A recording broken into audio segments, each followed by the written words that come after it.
What about now? No volume.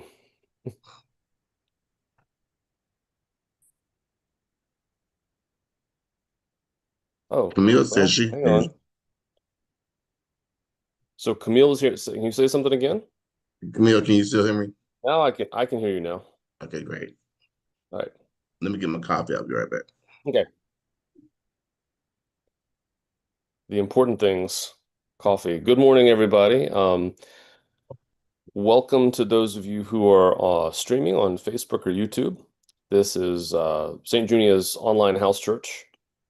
Um, we'll wait for Tony to get back.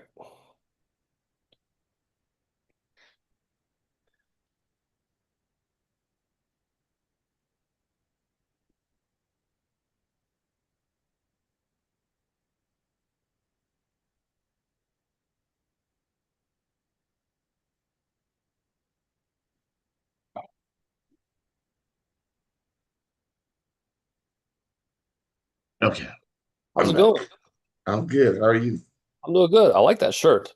Thank you. Good. I think you and it, since we're getting a little later start, I think you and I may be it today. So um, let me look at the liturgy real quick and see how we're going to I'm do that. I'm in the big words again. Yeah, not a lot. I don't think so. Let's see. I tell you what, though, I will do the Old Testament if you will do the New Testament reading. Gotcha. And how about you be the liturgist, and I will be voice of the people. That works. Okay. I am, let's see, let me Let, go. let me find. Are we streaming yet? Yeah, we're streaming. All right. Let me find the stream. Okay. Let's see. I got my Perfect. coffee too. All right.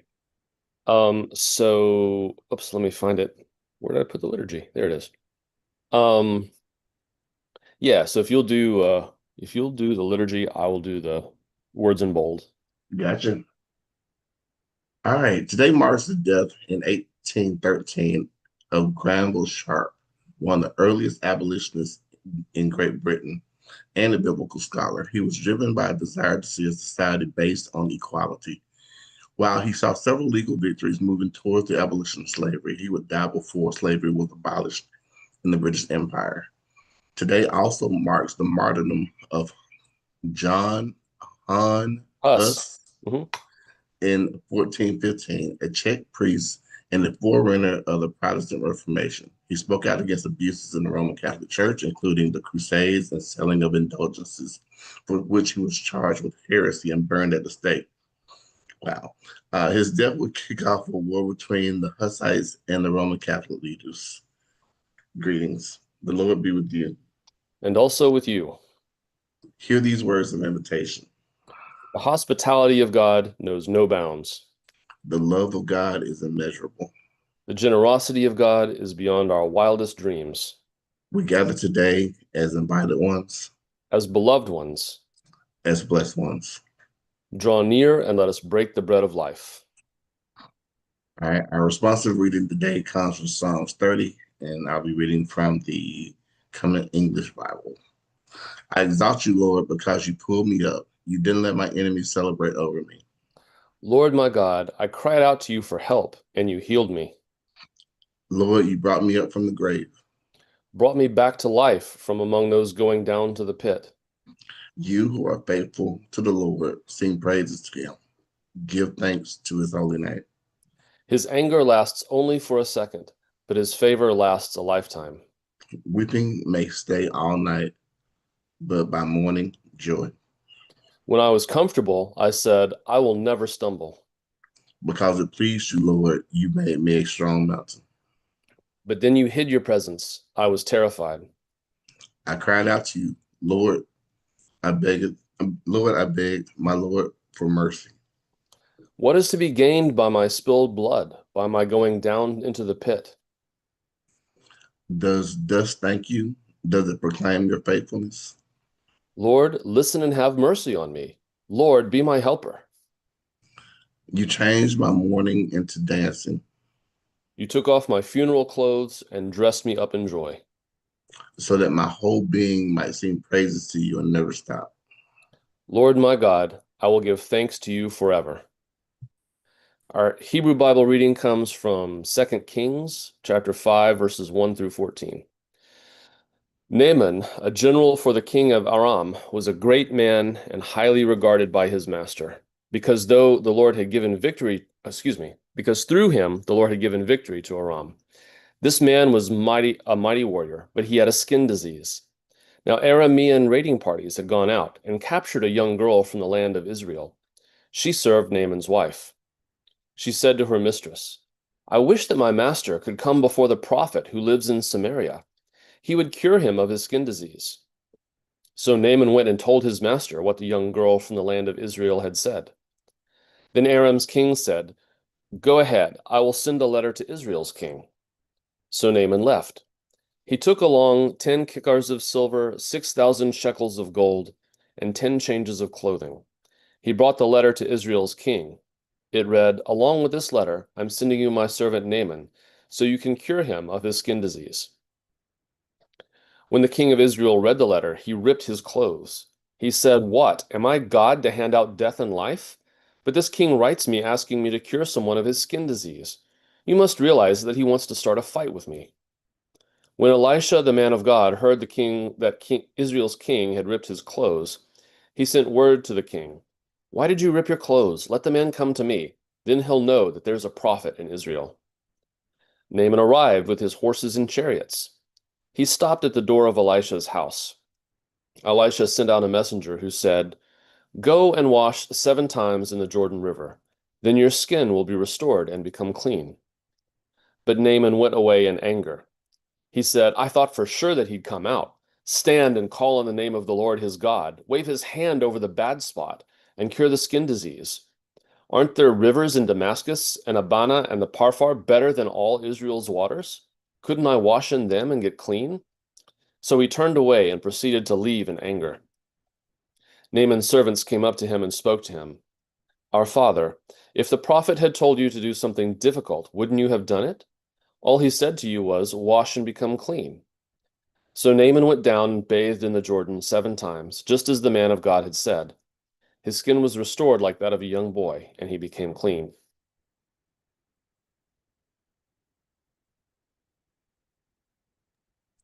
Our gospel reading comes from Luke chapter 10, verses 1 through 11 and 16 through 20. After these things, the Lord commissioned 72 others and sent them ahead on pairs to every city and place he was about to go. He said to them, The harvest is bigger than you can imagine, but there are few workers. Therefore, plead with the Lord of harvest to send out workers for his harvest. Go, be warned, though, that I am sending you out as lambs among wolves. Carry no wallet, no bag, and no sandals. Don't even greet anyone along the way. Whenever you enter a house, first say, May peace be on this house. If anyone there shares God's peace, then your peace will rest on that person. If not, your blessings will return to you. Remain in this house, eating and drinking whatever they set before you, for workers deserve their pay.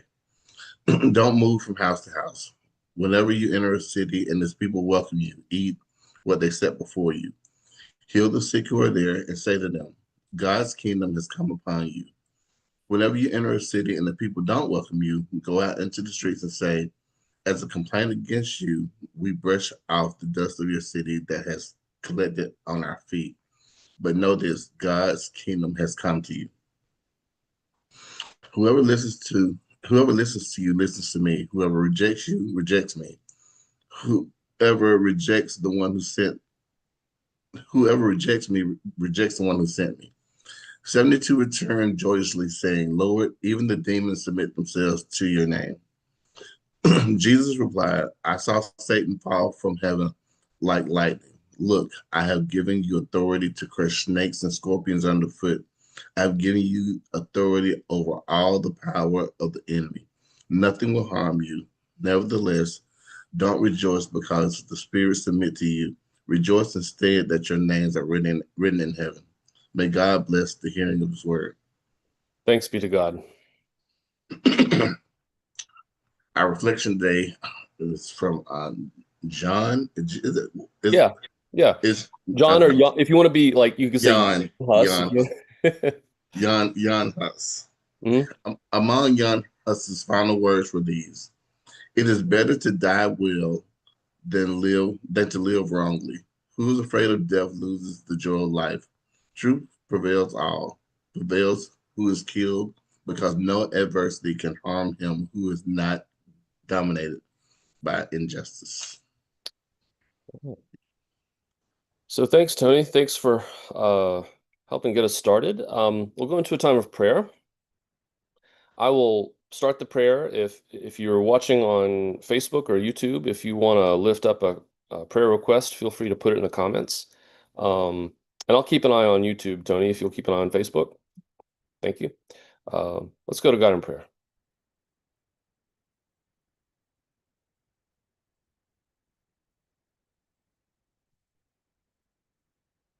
Gracious God, so much is going on in the world right now. Things of injustice and calamity. Um, we marvel at injustice and horrible news coming all over, but we give you thanks that you give us good news, that you have already conquered the world, that you have harrowed hell itself, that nothing can stand against your reign of love. We ask, God, that you will come quickly, that you will end the construction of prisons and detention camps and concentration camps, that you will end wars. God, our hearts go out to the families of those who were lost in flooding in Texas, but equally among all the other places of man-made suffering, places like Gaza and Ukraine, places of consistent conflict. We ask, God, that you bring peace to these places.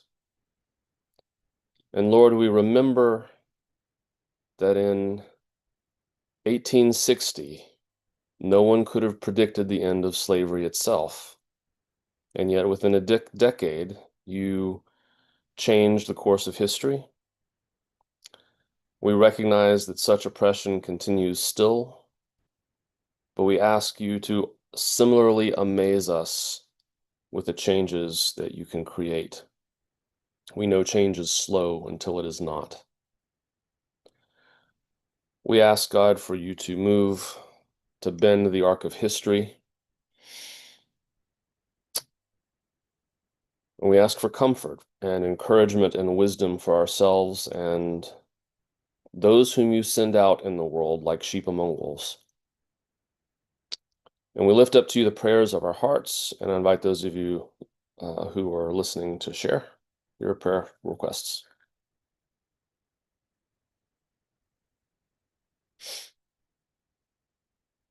Albert Thomas, Lord, hear our prayer. the United States as a whole, Lord, hear our prayer.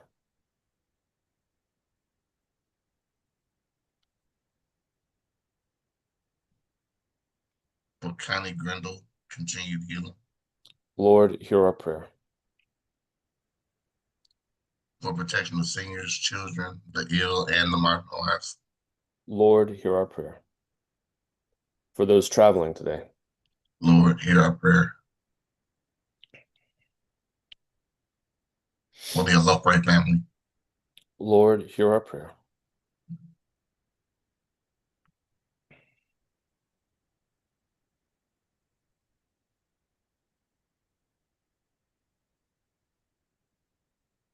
caregivers, Lord, hear our prayer. gratitude for children helping care for their elders. Lord, hear our prayer.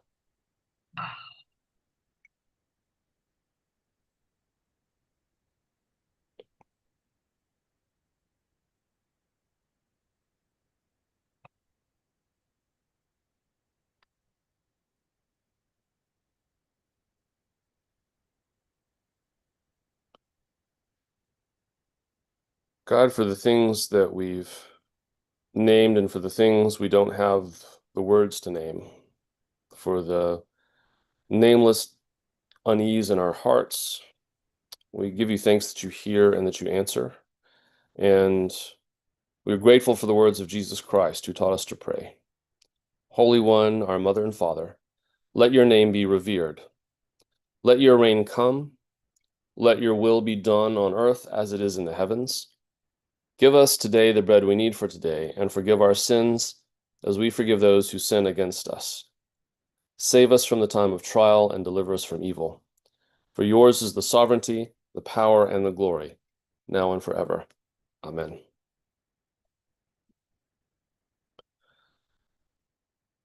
So, I guess one of the interesting things about the differences between preaching in a conventional church and then doing house church is that in a conventional church, when I have to give a sermon, I always feel like I've got to pick a text and preach just on that text. But we've got two texts today, and I want to talk about both of them. So I'm going to, because I can. So I'm going to talk about both of these texts. The first, the Hebrew Bible lesson. This is one of my favorite Hebrew Bible stories. It's the story of Naaman the Syrian coming to Elisha for healing. And, I think it is significant to the story. It is not a coincidence that most of the action is carried forward by servants. Like you hear the words of Naaman, you hear the words of the king, but everything that happens happens because of some nameless servant in the story. The first is a little girl who tells her mistress, "Oh, if only this mighty general could go and see the prophet of God back in my hometown. That would take care of his skin disease." All right, so that's the first instance, right? So Naaman goes to the king. Of course, Naaman has to get permission from the king to leave. I mean, he's the general. This is like the chief of staff or something like that. So the king writes him one king to another king. Again, big high muckety mucks. This kind of negotiation going on. Naaman goes to the king and makes this proposal. The king says, "Are you trying to pick a fight? I can't cure you." Elisha, again, when you think in terms of status, prophet, not king, prophet, says, "Send him to me." So Naaman comes to Elisha, and Elisha doesn't go out. Elisha doesn't even leave his house. He sends someone else to talk to Naaman. So someone else comes out, one of his servants comes out and talks to Naaman and says, "This is what the prophet says." And Naaman is incensed. I love the fact that he really thought like the prophet should come out. I mean, obviously, I'm a general, he's a prophet. We're both big high muckety mucks. You should come out and talk to me. Don't send your errand boys out here to talk to me. This is kind of the attitude that Naaman has. And he's incensed that first of all the prophet won't see him. Second of all, he has in mind magic. He wants Naaman to come out and wave his hands over the spot and say some words. He wants to see the show. But Naaman says, "Go wash in the river."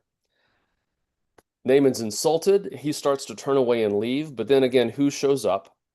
His servants. And they say, "Look, if he had told you to do something difficult, wouldn't you have done it? Why not just do what he says? What's the worst that could happen?"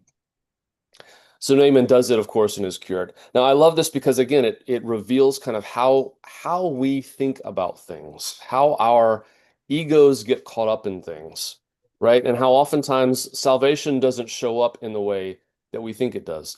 Salve being the word here, salve means healing, right? So salvation doesn't necessarily show up in the way that we think it should with respect to titles and ceremony and ostentatious displays. Sometimes it shows up very simply, and in this case, it's fascinating to me that the entire story is moved along by servants. Like the king, the general, they're all moving along currents, but it's really the servants who are moving the action forward. So that's the first story. Wonderful story from a number of reasons. All right. The second story, I really felt like I need to talk about this one today. Jesus sends out 72 disciples, and he sends them out in pairs. And recent research has indicated that these pairs, some of them probably included married couples because there were women disciples. And when it says he sent out the 72, basically he's sending out everybody.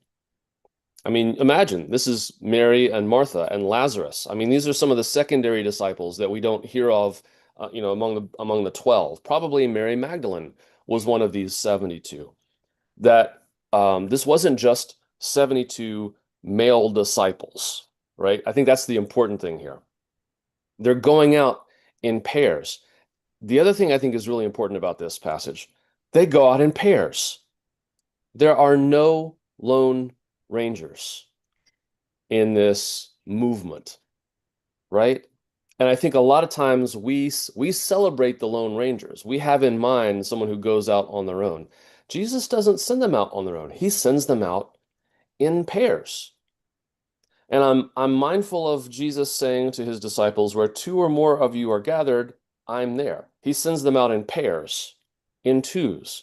And then he explicitly tells them, whoever rejects you rejects me. Whoever welcomes you welcomes me. Because where two or more of you are gathered, I'm there. So Jesus really has in mind that he is multiplying his presence. He is sending out. I mean, the idea is every pair is a representative of Jesus. And as he says, you're representing me, I'm representing the one who sent me.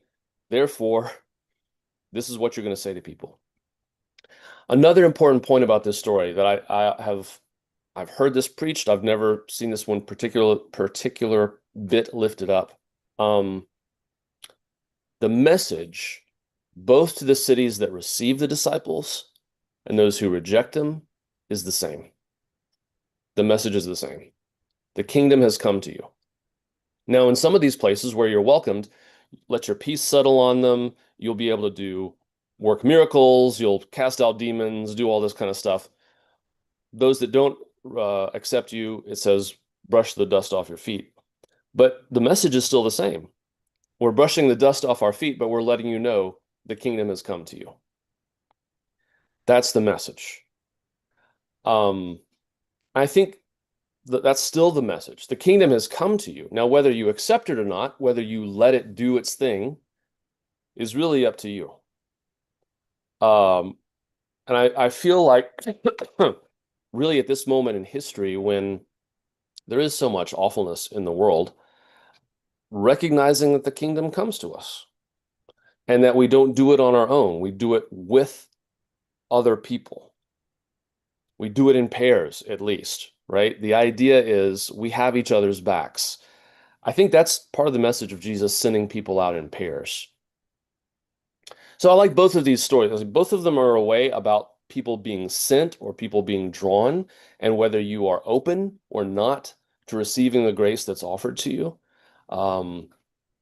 Whether you are caught up in your own ego and anger, or whether you're willing to do what it takes, I think is part of the message of both these stories.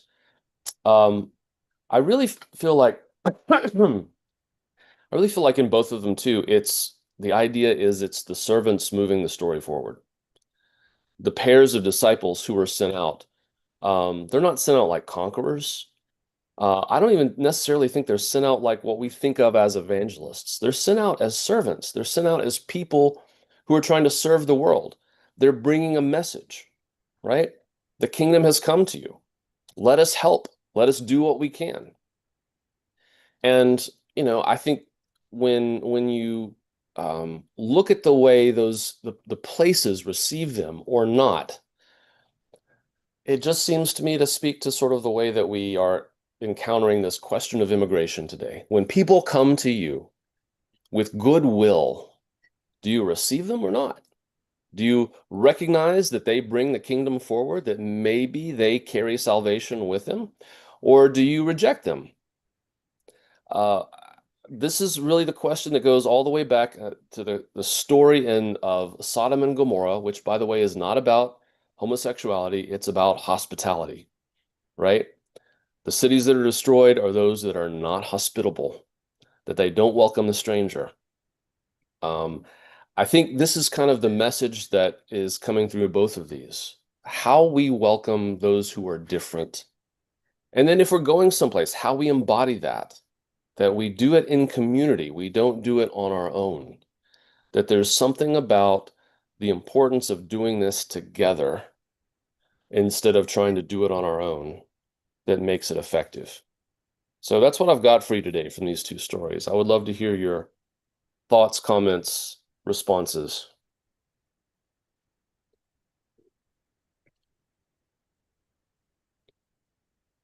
Okay, here we go. Um, when I listening to, I want to say it was the second story. I think it did in reverse. Mhm. But when Elisha told the servant to tell Naaman to go, pretty much go bathe, Yes. uh, a part of me can see why he got upset with that. Hmm. You know, and it goes back to, we always talk about magical Jesus, like, Hmm. flipping the bread and the fish, Yeah, right. and I feel like he wanted to see magical Jesus there in Hmm. them. And for someone to tell you something so simple, I think about all the times when, like, and we all go through this, when you have problems or issues that come up Mm. and we forget about Arkham's razor, like, we literally look for all these complicated ways to, like, Hmm. fix stuff. Like, how can I do this? How can I do that? And really, sometimes the simplest way is just the best way, Yeah. and I think that's another lesson that was trying to be taught in this. Like, it doesn't take, all the thunder and the lightning. Like, just listen, just be obedient. All you have to do is be obedient. Imagine had the servant not got to him and he just went off mad. You're gonna be Oh, yeah. scratching the kitchen for the rest of your life when all you had to do was Hmm. go take Yeah. it back. We make things hard unnecessarily a lot of times. Yeah. I don't know if, in that culture, I mean, these are people from two different two different cultures, two different religions, right? And if there might have been some sting in like go take a bath, if it was like you calling me a dirty Aramean or whatever, right? Or if it's, if there is that kind of he says like we got rivers aplenty back in my hometown. Like well, I can go bathe in one of those. And I mean I can also see why he'd be irritated, you know. But I think part of it's the ego thing too. I mean, here I am, a general coming to you. You send your servant out here. You don't even have the decency to come out yourself. Rrr, you know. Yeah, but that also kind of reminds me of like our like non-hierarchical way we do this church. You Hmm. know, you got the general, you got the king, you got the servant, and Right. that general's looking at the servant like you're just a servant. Yeah. Yeah. And God doesn't see us that way. Yeah. You ever been around people who I'm not gonna do the usual trouble, the people who treat servers badly at restaurants, because I go Mm. out with you one time, you do that, I don't go out again. Oh, yeah.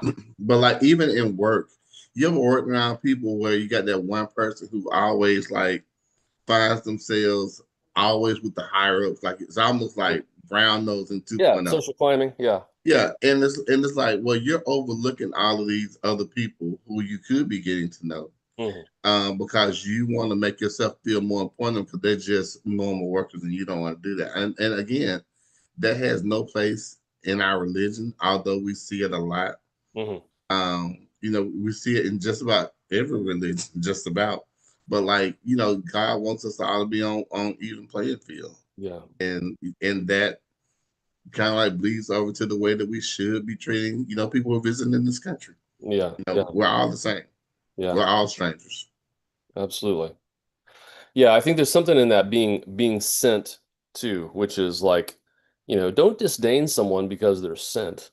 Right. Whether that's we're talking about the 72 disciples or you're talking about a servant coming to give you a message. I mean, like that's an important thing. Like you don't want the message? Okay. Yeah. Yeah. Yeah. Camille says, I was thinking of the different translations of the word rape as used in the story of Sodom and Gomorrah. Rape can also mean to be robbed by force. That ties closer to the lack of hospitality. Hmm. Hmm. Interesting. Yeah, I don't I have to go back and look at the and I'm not a Hebrew scholar, but I know that the word is often translated as to know in that particular passage. And it's but it's definitely not meant in a hospitable way. Like, let us get to know you better. No, it's not that. It's yeah. Well, and I really do think there's an irony in there too, because the idea is if in that word know, if you knew that these were angels, would you act differently? You know? Right. And I mean, the word angel means messenger or means one who's sent, right? So evangel is like good news, right? Angel is a news bringer. And in these cases, when I'm hearing these stories about the servants, they're all bringing good news, right? Here's good news. Here's a new way of thinking about this, or something else to notice. Um, yeah, Angela says, I noticed that Jesus instructed the pairs of disciples to with those, take food with those who offer it because workers deserve to get paid. yeah, Yeah, yeah, imagine that paying workers for a day's work. yeah, absolutely. Yeah, there's a sense that you are doing work. You're not, I mean, when you're going out taking these risks and bringing news to people, you're doing work. Absolutely. Yeah. Also, church staff need to be paid. That's a good, it's a good reminder too. Yeah. Yeah, everybody needs to get paid. Yeah. And people will work you for free if you let them. Hmm. Um, but yeah, so like, and also like when he told them to go out, like I really like the instructions. Pretty much like go with the person, dance with the person who brought you to the prom. Like if these people don't want to hear you, then don't worry about wasting your time with them. Right. Right. And And go ahead. no, you go ahead. I can imagine like he's also within that instruction. It's like don't go, and if someone welcomes you, don't go looking for a better house, Right. right? Don't go like I'm gonna go over here. I mean, the idea is, the first person who welcomes you, stay with them. And I mean, I think that's an interesting instruction, right? Um, and even this instruction about, say, peace be on this house. And if they share God's peace, then your peace will rest on that person. If not, your blessing will return to you. Don't worry. Like, just offer peace everywhere you go. I just think that it's just a beautiful, simple um, message of and really, I got to point out part of what Jesus is doing here is community organizing. Mhm. I mean, this is how you do it. You build relationships with people. You go eat with people. And I I often struggle with the way the way that we don't see church as a movement of community organizing, I would like us to see the church as community organizing. It should be. Mhm. A couple of comments from Camille, going back to the eating. She says, in like Buddhist monk, you eat anything that is offered. There is no unclean food. Yeah, right. Um, yeah. You know what? I hadn't noticed that. But you're right. It's eat whatever's put in front of you. Like, don't be like, this is, I'm not gonna touch this. So there's a great thing that they say in mission work, where he leads me, I will follow. What they feed me, I will swallow. Which is Which is why I ain't no missionary. eat what Why I'm eat, not a missionary. eat what the people offer you. Yeah. No, I hear that. Liz asked a question. She says, what is the new study that shows there were women in the groups of apostles? Thank you for asking that. I will need to look that up, but that is, I mean, the idea is there were women disciples. I will tell you that, Saint Junia, Paul calls Junia an apostle. He says she's first among the apostles. So that's, there were female apostles. Apostle just means sent. The first women who went to the tomb were Jesus' disciples, and they are apostles because they are sent to carry the good news. Um, So I would, but specifically on the sending out of the 72, I would need to look that up for you. But I've read recently about how this because they were sent in pairs, this a lot of these pairs were likely married couples.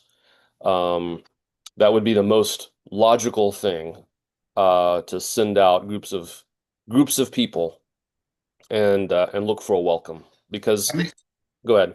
yeah, I was like, even the women who discovered the empty tomb, Hmm. uh, if they weren't, they should have been considered. But again, because of the fact that misogyny wrote the Bible, we don't want we don't want to mention women.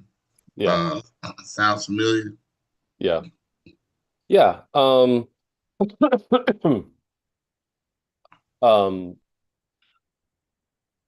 and when you think about the way because society was kind of stratified back in the day, there were the women folk doing women's work and the men folk doing men's work. Like there weren't women out fishing because you would need to strip naked and jump in the water and stuff, which the men did.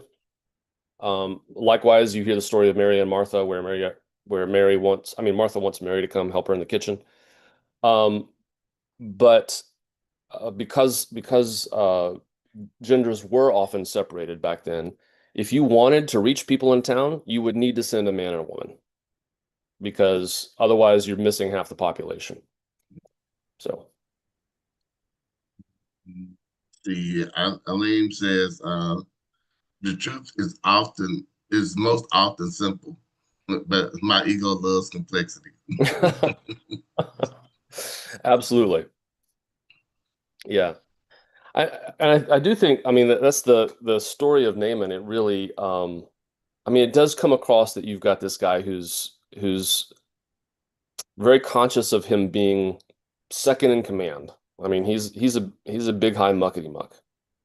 But,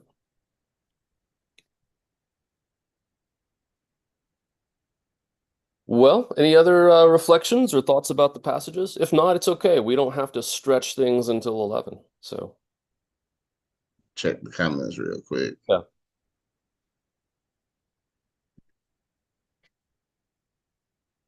Oh, I know I was going to say, wouldn't it be great if people like evangelize like Jesus told the 72 to evangelize? Like they weren't going out judging people. They weren't going out making people feel bad. They were just like, hey, let's have some conversations.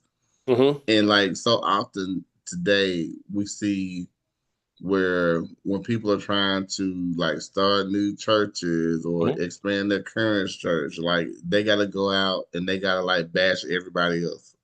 Right. Yeah. And again, like this was just simple. Just go and talk to the people. If Yeah. they want to talk, talk. If they don't, keep it rolling. Yeah. Well, and as you've said before, Tony, the disciples were able to do the kinds of wonder workings that Jesus did, and they come back really excited Yeah. by their successes, right? And they say, you won't believe what we were able to do." And Jesus says, "Oh, I believe it." He tells them like, you guys have done fantastic, right? And the message, it really struck me on this time when I read it through, the message that both the towns that welcomed them and the towns that didn't welcome them, the kingdom has come. Like, here's the kingdom, and it's Take it not or leave it. yeah, and he doesn't say, even though they shake the dust of your shoes off, they don't say you awful people are destined for hell. I mean, it's not as you said, they're not bashing anybody. They're Yeah. simply offering healing. Yeah. Camille says, seems like folks have always wanted a bigger act to create change. Hmm. Sometimes you just have to go wash up. Yeah. Right. Yeah. The act of change is caused by your own act, not by magic show. Yeah. Yeah. Well, and it's interesting that this act of washing, I mean, it's kind of like a proto-baptism, right? It's not obviously the sacrament of baptism, but the idea is there's a cleansing, and it's a metaphorical cleansing, but it's just water. It's like the most common substance on earth. It's not gold, it's not, something rare or expensive. It's water. Anyway, Just what? there's something beautiful and simple about it. Yeah, Hmm. absolutely. Well, that feels like a good place to land the plane. Is that okay with y'all? One more comment from Okay. Camille. Yeah, She Camille. says, even today when many are asking why isn't anyone doing anything, Mm, change happens by singular acts. hmm That reminds me, like in my work, I do a lot of different presentations, and we have one called Makers of the Movement, mm, and it's really very like relevant now, because there's so many things that people want to change, and a lot of times we just feel like we're powerless. yeah. But within the presentation, there are three different stories. One, well, one of the people, but one of them is this guy named Charles out of Atlanta who was doing like some HIV education, and someone who should have known better made some really, really like disparaging comments. hmm And it talked about how he started this organization to like help people. hmm There's a guy out of Nashville who started this movement called Pride in the Pews, which is the mm, LGBTQ Christian movement. And he talked about how he never felt seen or heard in church, so he started this whole movement. And so, like when you think about, you mentioned community organizing earlier, we can move like these big like seismic shifts when we want to. But the third story was someone that we both know and love very much, and that's Daphne Ward. Oh yeah. Daphne talks about how she had worn on Facebook. She had posted this shirt about supporting people living with HIV, hmm and one of her high school classmates called her like, "Hey, I just saw your Facebook post." And Daphne was like, "Which post?" She goes, "The one about HIV. I have it." And mm, Daphne tells a story about how this lady had a comorbidity of HIV and cancer. She eventually passed away.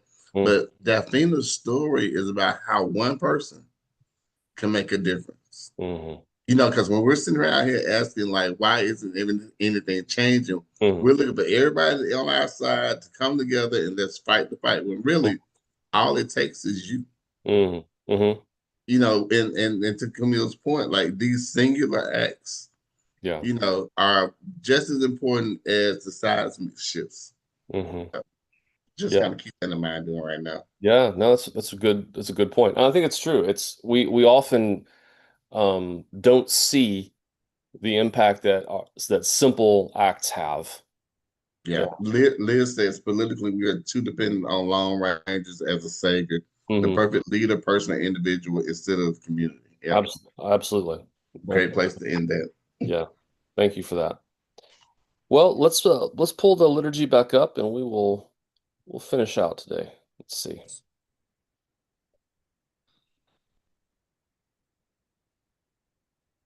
All right.